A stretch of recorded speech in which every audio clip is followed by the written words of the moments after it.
No niin, vajaa vuosi takaperin tehtiin video CF Moto MTX 800 kestotesti. Sillä oli 5500 kilsaa taulussa ja ruvetaan olemaan hyvin liki 10 tonnia. Edelleen meininki on jatkunut ongelmitta. Toki taas löysin itteni jostakin, missä ei saisi olla, mutta ei kai se nyt on niin justiinsa.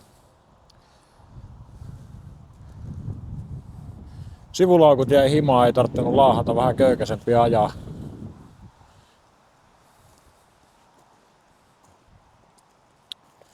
Mutta edelleen on hauskuuskerroin on niinku huikea tämän keksinnön kanssa.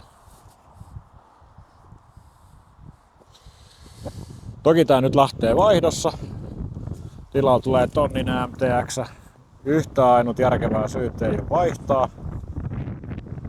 Paitsi se etuus, johon tää vuoden kerkes olemaan. Näyttää olevan nykyään muotiin, että vuoden välein vaihdetaan pyörää.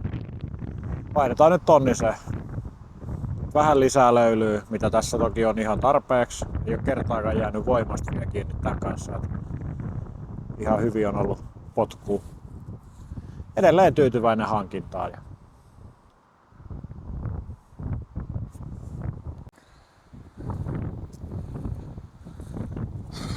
Ja tosiaan täällä on 9700 näyttää olevan nyt. Ja